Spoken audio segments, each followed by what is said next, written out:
Hello everyone, welcome to Apti Plus Academy for Civil Services. It's a video on daily news and editorial analysis, which I'll be covering from the Hindu and Indian Express. The important news and editorial that will be relevant for the preparation of civil services examination will be discussed in this session. Let's get started with the news topic list.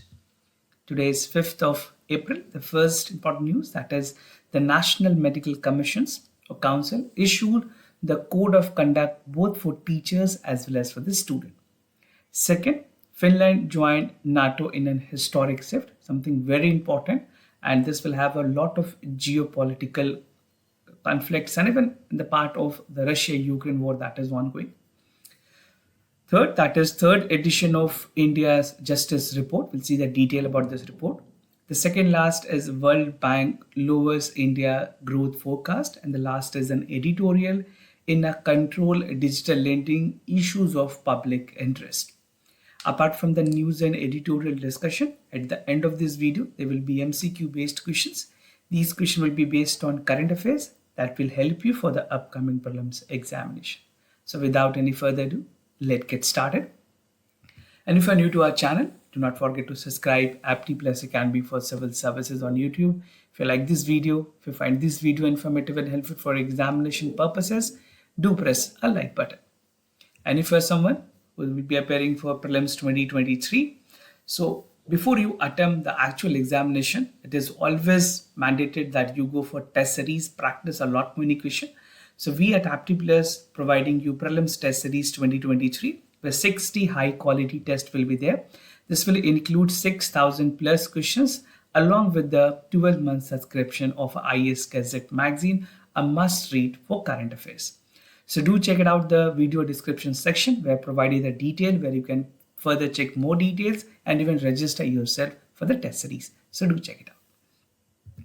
So starting with the first news, that is NMC issued a code of conduct for teachers and students, something relevant for General Studies Paper 2 under the subtopic, that is issues related to development and management of education and human resources. It is also important in the same topic where government policies and issues are concerned.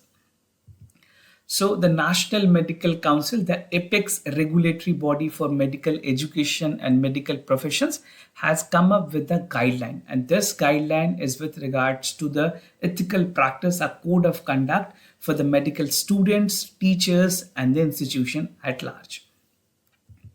Now, what was a code of conduct that was released by the National Medical Council? It's a 25-page document. If you want, you can refer to the ministry, you'll get the detail, but although not required. So they have explained the conduct of teachers and students while they're working, while they're studying, and the relationship with the teacher that has to be established with the student, even the expectations from the two, even the attribution at the conduct, and even for the part of the academic excellence that is required, and collective responsibility to the community that should be imparted as a sole idea.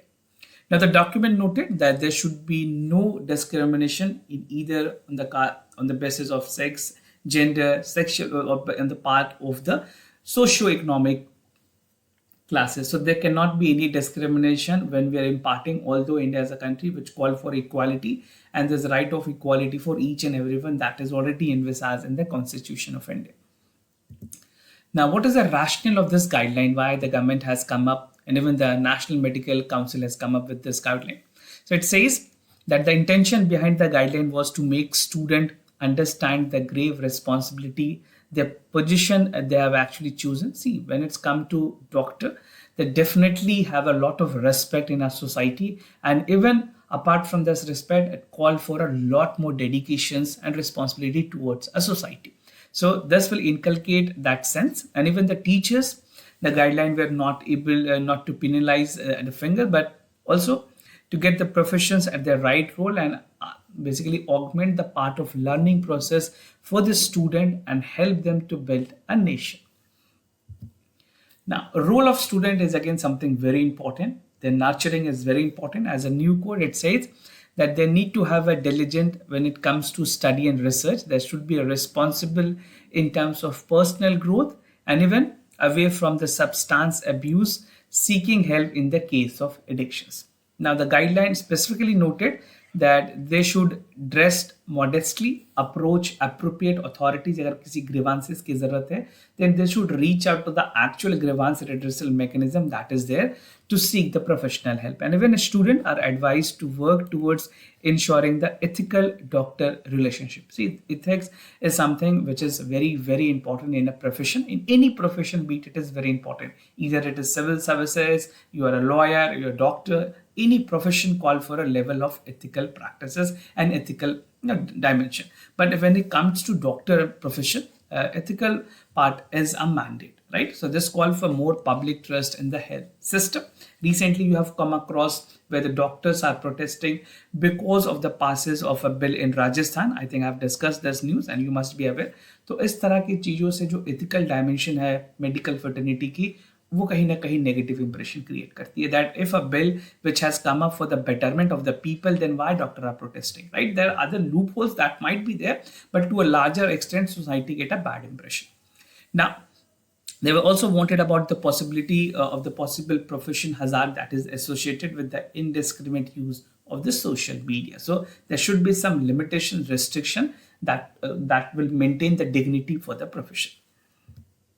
Now, the specific guideline for teachers are there. As per the guideline by the National Medical Council, it said that teachers should constantly demonstrate the student the correct element of doctor-patient relationship, which includes soft-skilled communication, very, very important, and even call for respect and dignity for the right of the patient. See, patients also has a right when he's seeking a part of consultation. He also poses some right with the medical fraternity. Now, the teaching beside clinical skill will also call for community setting, which will call for early detections of the diseases and their cost-effective management.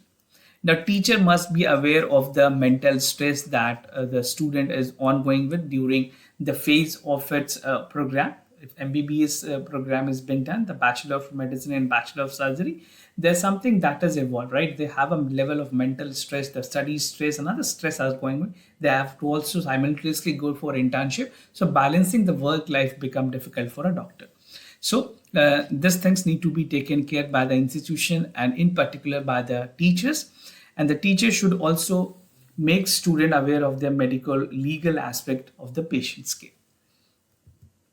Now, moving to the other important news, like Finland joined NATO in an historic shift, something very important at the geopolitical level. Those of you who are having PSIR as an optional, this is very important topic. Make sure you make good notes out of it. This particular news is important for General Studies paper 2, that is effect of policies and politics for developed and developing countries. So what has happened? In a major breakthrough, Finland has officially announced that it has joined the National North Atlantic Treaty Organization, that is NATO, right? And Finland has become 31st member of the NATO earlier. Before Finland actually joined, there were 30 members that were part of the NATO, right? So NATO alliance signed, this actually started way back in 2022 on 5th of July when the NATO allies signed Finland Accession Protocol, and 30 members have finally ratified the country membership without any veto. So all members unanimously decided that Finland should be the part of the NATO grouping. Now, NATO General Secretary has said that the Finland alliance, he said that the Russia president who has actually cited the reason for Ukraine, that expansion of NATO is main reason, but this has equally exactly opposite what is being. Right? So the part of the Finland joining NATO is very important in the geopolitical context, and this will definitely give a huge setback to Russia. Now, why Finland joined NATO? What was the rationale that was put up by the Finland government? So first and foremost, if you see the border area which joined Finland and Russia, it is 1,340 kilometers, right? So this is an area which adjoined Russia. And in 1948, it has agreed that the neutral country as a part of friendship agreement with Soviet Union. So that was the reason they actually continued to maintain the harmony. But when the Soviet Union actually collapsed, they were eager to move to NATO countries as an official partner in the bloc in 1994 itself. But they continued because of some the level of agreement, and even you can say the negotiation that was there with Russia. But soon after Russia's invasion to Ukraine, both Finland and Sweden, just to tell you, these two countries have joined the part of NATO as a full entry. So make sure you are aware of this two country name. There can be a direct question in many government examination and even specifically relevant for the prelims examination. So Finland had joined NATO in a historic shift that has triggered the war in Ukraine, prompting an anger with Russia, and even it has officially moved. Now there will be a lot more repercussion that Russia will definitely have to face.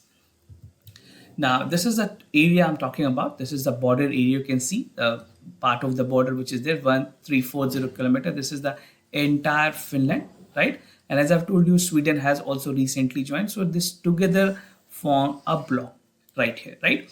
Now, and if you see the Russia part, there's more. If you want to elaborate more, you can see in the world map.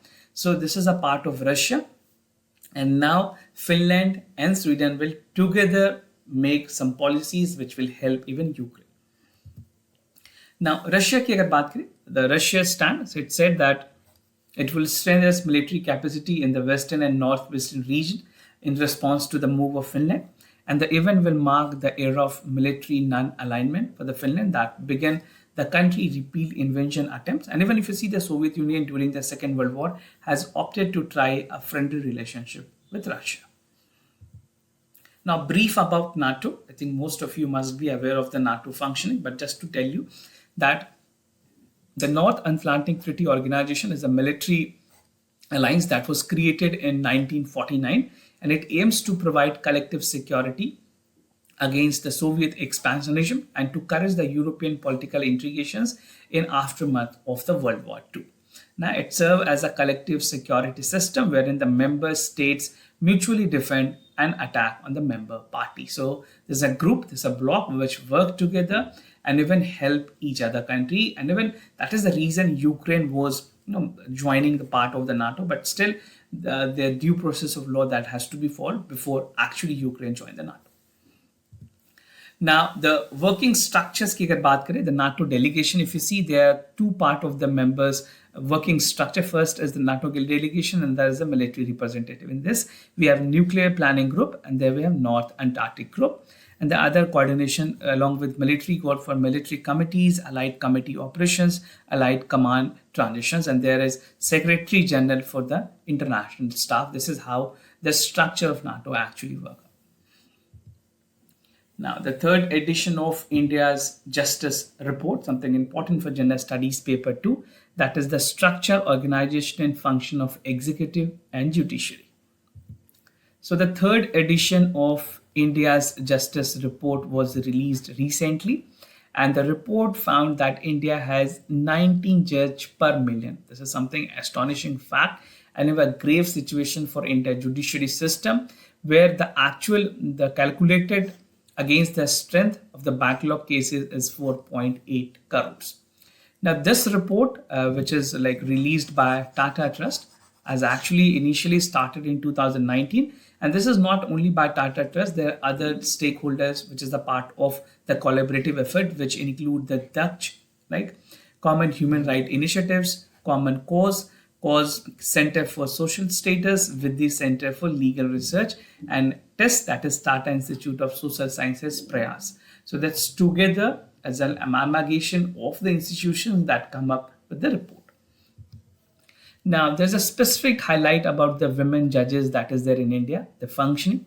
According to the report, the women judges in the subordinate court now constitute the average of 35%, right? With 5 states recording above 50% of women judicial office. So this is a positive note when it comes to women empowerment. Even you can take this note for the part of mains examination, factually relevant. Now, nationally, the data shows that the women across the judicial system has increased from 18% in 2020 to 25% in last year, right?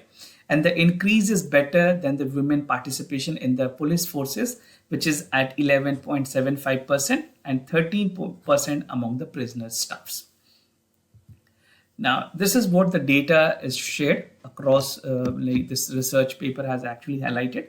This is for 0 to 5 years, for 0.5, the cases which is there. The pendency of the cases for 5 to 10 years, 10 to 20 years 19%, and more than 20 years is 5%. This is the pendency of the case. Why the cases is pending? Because we have less workforce, right?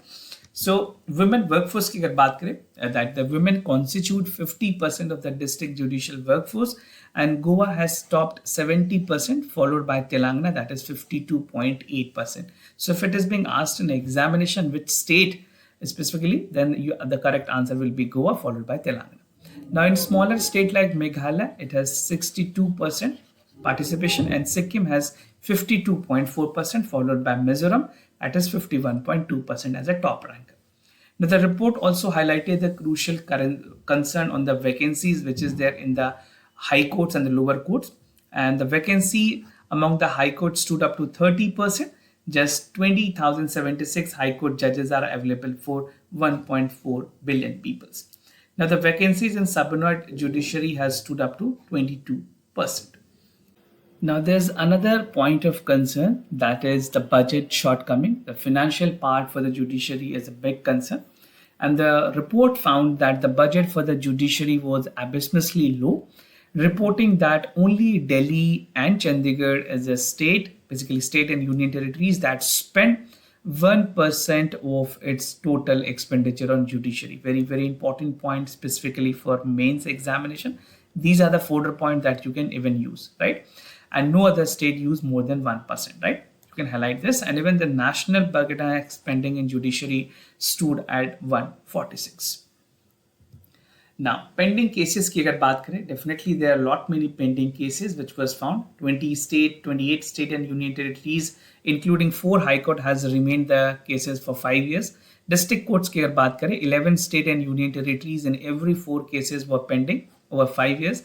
And at high court level, Uttar Pradesh has the highest number of cases which is pending, right, which is averaged by 11.34 years, and West Bengal followed by 9.9 years. ये numbers हैं जो years के हैं, इतने सालों से cases pending है वहाँ पे. The lowest in the high court pendency case is in Tripura, that is 1 year, Sikkim 1.9 years, and Meghalaya 2.1 years. Now the case clearance rate, this is a rate upon which the part of rating has been given, that how much case has been disposed of. This is known as CCR, or case clearance rate. So the number of case disposed of in a year is measures against the number filed in that particular year. And this is a common metric to determine the rate of the cases that is disposed of by the concerned court, whether it's a lower court, high court, or even the higher judiciary, that is Supreme Court. Now the CCR, that is the case clearance rate, more than 100% indicates that the number of pending cases is reducing. If it is more than 100%, then it will find that the number of cases is reducing.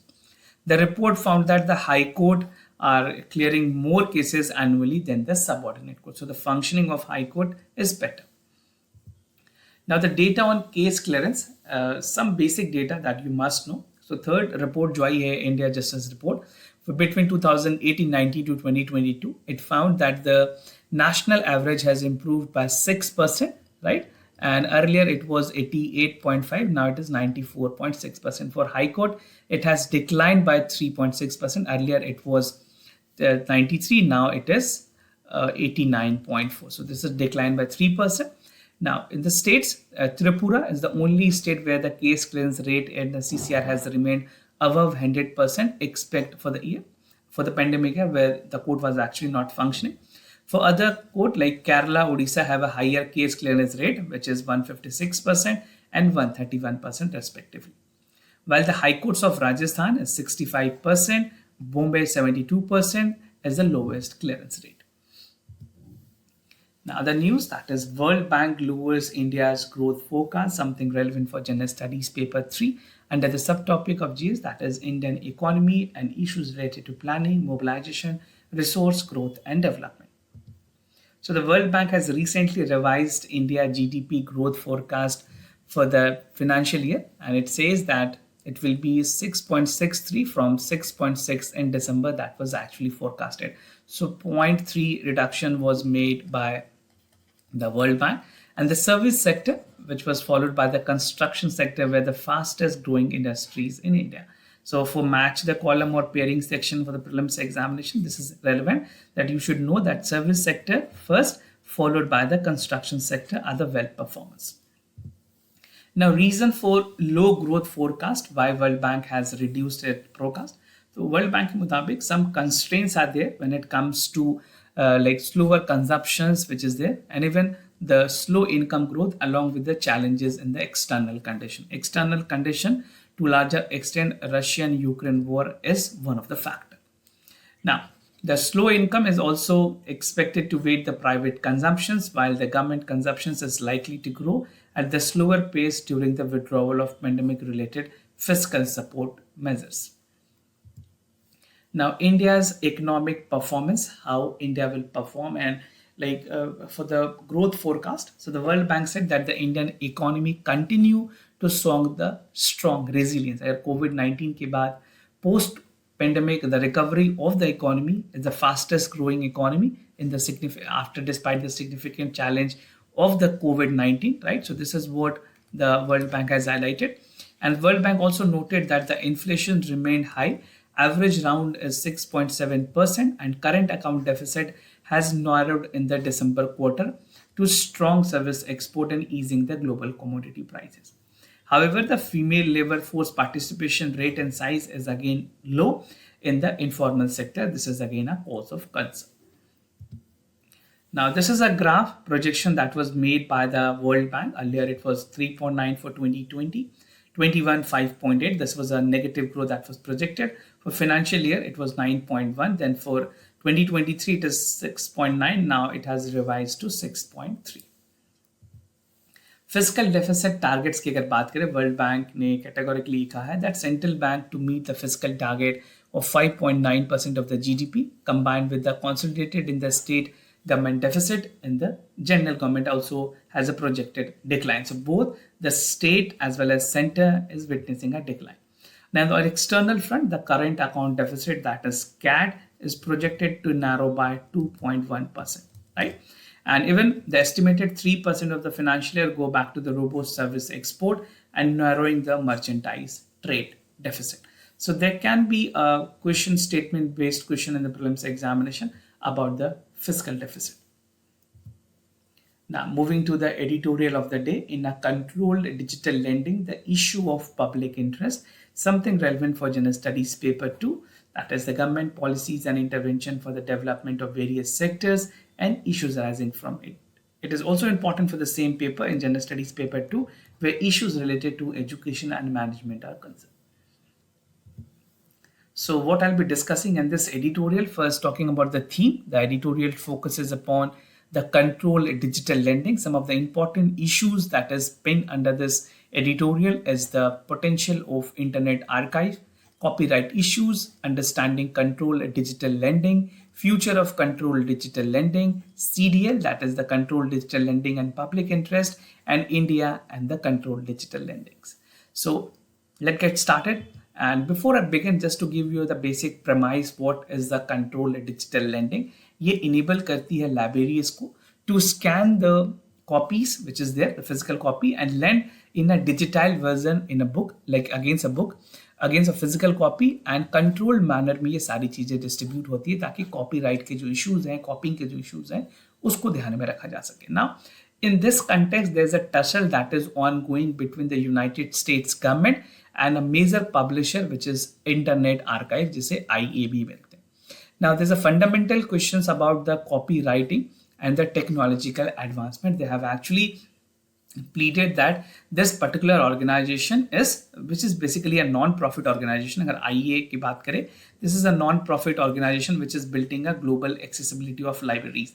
Now the US has claimed that there's a copyright issue with this, and the big question now in this editorial is, why should be copywriting law protect the broader interest of the common people, or it actually only help the commercial part of it? So this is what will be bursting out in this editorial. Now potential of internet archive की अगर बात करें, जो एक potential NGO US में काम कर रही है. So this is a NGO. Now when it comes to the part, so within the short span of period, it has made a global digital library accessible to the person with disability and person who cannot reach out to the physical libraries. And even during COVID-19, we have seen that a lot of libraries were set up. Now, AI has archived almost 735 billion of web pages, कुछ millions of audios, book and other software that they have actually archived. Now, the substantial portion of the book is digitalized by IA, are outside the copyright protection and accessible without restrictions, right? But again, as per the US law, there's some strict law when it's come to the part of copyright. Now, what is copywriting issued, which is specifically highlighted? So it says that the publisher has alleged that 3.6 million books, which is also available to borrow under certain conditions, are copyrighted, right? Now, the publishers have argued that the AI thus violated the diverse laws of the US copyright law of 127 titles, which was published by them. So this is the violations which has been imposed, but to a larger extent in a welfare society, if someone is doing on a better part of the society for the betterment of the society, something exemption must be given. But I'm not commenting on the part of the laws which is there. It has to be under the ambit of the law. So IA, that is rebutted the part of arguing the book of the copyright, has said that they have only used the controlled digital lending methods, and it is a fair use which is under the United States copyright law. I'll tell you how this controlled digital lending actually work. So before that, there has been particular upset on the part of national emergency libraries, that has the part of AI and COVID-19 pandemic, where the AI related conditions of lending were imposed. Now, understanding the control digital lending, CDL कैसे function करती है and why they should be exempted, this is what the IA has actually complained, has actually shouted in the regulation part. So IA has said that they're using a control model where lending approach is generally parallel to the physical libraries and no extra copy is given. Suppose there is 3 copies of digital part, then only 3 will be distributed. It's not like that if it's a digital copy, you can distribute n number of copies. No, there's a restriction. It same goes with the physical copy. Now it says that the part of the digital copy is each non-circulating as stored. अगर example के तौर पे देखिए, अगर आप देखिए AIIMS में या फिर एम्स के एग्जाम्पल ले, नेशनल लॉ स्कूल के एग्जाम्पल्स ले, if these schools have the copies, the particular on health and law model, they will ensure that the copy that is actually there, suppose 3 copies हैं, 6 copies है, तो एक copy ही सारे लोगों को मिलेगी at the time of distribution. So this is parallel to the physical laboratory that is actually functioning. Now, future of controlled digital lending. So the district court in the Southern District of New York has said that this has ruled out the summary judgment that the IA activist has violated the rule that is vested with the publishers under the copyright law, and the activities do not constitute fair use under the same law. So this is the main part of the dispute that is emerged in the context of the copyright. Now, CDL and the public interest की अगर बात करें, lending copies to libraries including the Indian universities is something that is meant for helping the aspirants and even to read out, right? जितने भी जो stakeholders हैं, जो society के citizens हैं, उनको affordability बढ़ाने के लिए की जाती है. Now, closing physical libraries during pandemic has accelerated the shift, and even the many people even use smartphone, their tablets to get the part of reading. So in this context, the part of CDL is something that should be promoted. Now, the CDL is a positive response to this trend, and it also bridges the gap between the rural and the urban, the part of the rural India and the urban India, and also to the underprivileged and privileged section. So this provides a level playing field to each and every section of the society, making the accessibility of the e-copies or the libraries. Now, this makes the accessible readers, provide for CDL to involve enormous public benefits, and even call for education, research and cultural participations. Now, India and CDL की अगर बात करें, India के context में, although India yet to have a major CDL initiative, none of the universities has come up with such, where US that is actually operating as of now. But some universities such as NSLUI has actually operated the major digitalization project to facilitate the CDL in the future. Now, this is the part where IA litigations will turn into the considerable ramifications with such initiative where India and elsewhere, right? And this is a time where we should also come up with the laws on copywriting, and we should also provide an opportunity to the publishers where copywriting should be legitimately allowed under the ambit of the laws. And in this context, the interest of the copywriting holders equally about protecting the right of the copywriters and issue the rules and to come up with the laws which is actually helping the society to a larger extent. ऐसा ना हो कि ऐसी rules आए जो actually organization social cause के लिए काम करिए, social benefit के लिए काम करिए, उनको किसी भी तरह से penalize किया जाए. For a noble cause, the exemptions must be given to any of the NGO or organization. Now moving to the MCQ questions of the day. Before I proceed, just to tell you the answers of yesterday's questions. For first question, the correct option is C. For second question, the correct option is D. Today's MCQ for practice, आपको बताना है millets के बारे में. The government of India has declared year 2023 as an international year of millet, and Asia and Africa the major production and consumptions of the millet crop. So do check it out for the correct option. The second question is with reference to blue bugging. Consider the following statement. It is a form of hacking that let attacker access to the device on a discoverable Bluetooth connection. Wireless earplugs apps are also vulnerable to hacks. So do check out for the correct option. Practicing a lot more question will give you an edge. We have a lot more platform in social media also where the questions are being circulated. So do check it out. This was all about for the daily news and editorial analysis, followed by the MCQ questions. If you have any other concern, you can reach out to us. We'll be more than happy to assist you. For time being, I'm signing off. Thank you so much for watching this video.